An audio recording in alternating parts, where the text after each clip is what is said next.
নমস্কার বন্ধুরা, সোনালী ভিলেজ ফুডে আপনাদের সবাইকে অনেক অনেক স্বাগত জানিয়ে আজকে আপনাদের সামনে দারুণ একটা নাস্তা রেসিপি নিয়ে চলে এসেছি। মোচার চপ বানানোর জন্য এখানে আমি 2 পিস মোচা নিয়েছি। তো এখন এই মোচাগুলোকে আমি বেছে নেব।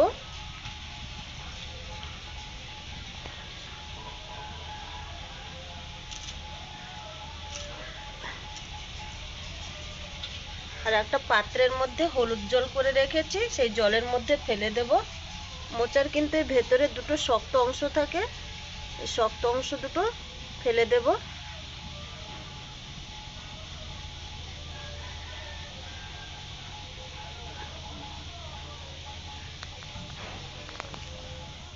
মোচাগুলো আমি এইভাবে কেটে নিয়েছি, দিয়ে হলুদ জলের মধ্যে রেখেছি। আর এদিকে আমি কড়াইতে জল বসিয়ে দিয়েছি, জলের মধ্যে 1 চামচ হলুদ দিয়ে দেব।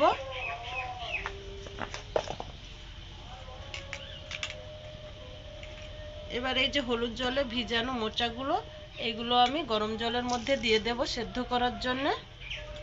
আর আজকের এই রেসিপিটা মিনুই করবে, যেহেতু আমার শরীরটা ভালো না, আমি সমস্ত কিছু গুছিয়ে দিচ্ছি, মিনু করবে। মোচা কিন্তু ফুটতে শুরু করে দিয়েছে, আরো কিছুক্ষণ আমি সেদ্ধ করে নেব।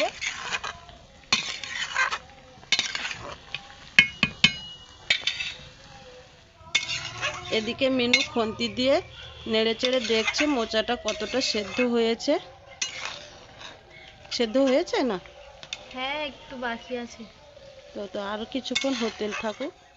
মোচা সেদ্ধ হয়ে গেছে? হ্যাঁ, এবার সেদ্ধ হয়ে গেছে, এবার নামিয়ে নিতে হবে।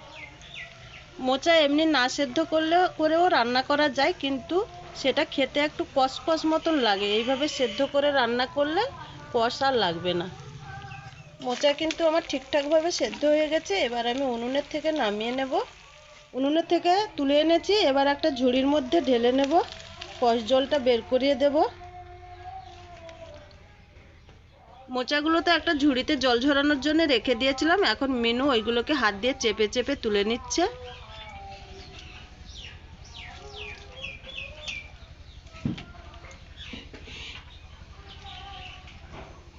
এগুলো তো আমি চেপে জল বের করে নিয়েছি। এবার কয়েকটা মশলা এতে অ্যাড করব। লবণ, আদা আর কাঁচা লঙ্কা আর রসুন বাটা, পেঁয়াজ কুচি, কাঁচা লঙ্কা কুচি দিয়ে ভালো করে মাখিয়ে নেব।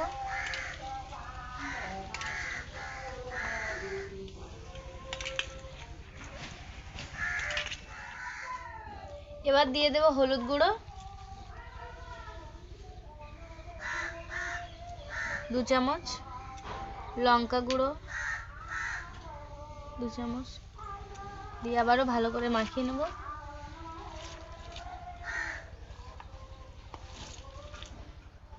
এবার দিচ্ছি 1 চামচ ধনের গুঁড়ো। কুচো চিংড়ি মাছ, শুধু মোচা নয় বন্ধুরা, তার সঙ্গে থাকছে কুচো চিংড়ি মাছ।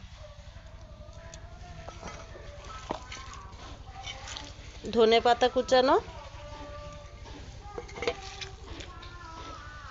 দিয়ে আবারও মাখিয়ে নেব।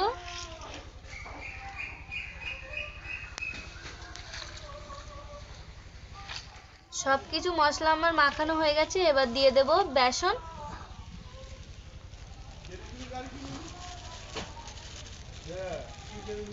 দিয়ে আবারও ভালো করে মাখিয়ে নেব।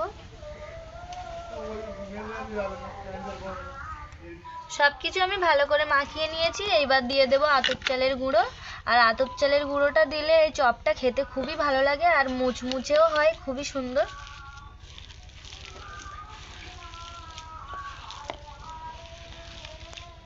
আর এখানে মোচার চপ তৈরি করার জন্য কড়াইতে তেল দিয়ে দিয়েছি, তেল গরম হয়ে গেছে। এবার একে একে চপগুলো ভেজে নেব।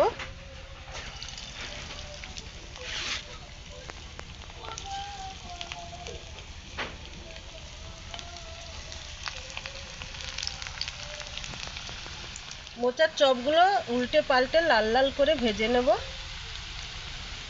মোচার চপ কিন্তু আমার লাল লাল করে ভাজা হয়ে গেছে। এবার আমি উনুনের থেকে তুলে নেব।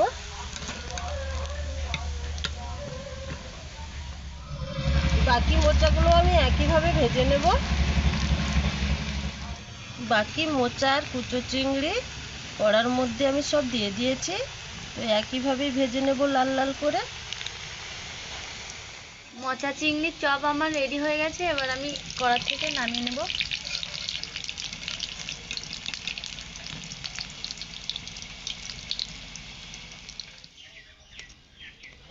বন্ধুরা, আমার মোচা চিংড়ির চপ বানানো হয়ে গেছে, আর একটা ভেঙে দেখাবো যে কেমন হয়েছে। মুচমুচে হয়েছে, একদম মুচমুচে হয়েছে, ভেতরটাও খুব সুন্দর হয়েছে। একটা খেয়ে দেখো কেমন লেগেছে। খুব সুন্দর লেগেছে খেতে। আপনারাও বানিয়ে খাবেন বাড়িতে, খুবই ভালো লাগবে। আর ভিডিওটা কেমন হয়েছে প্লিজ কমেন্ট করে জানাবেন, আর like, comment, share and subscribe করে দেবেন।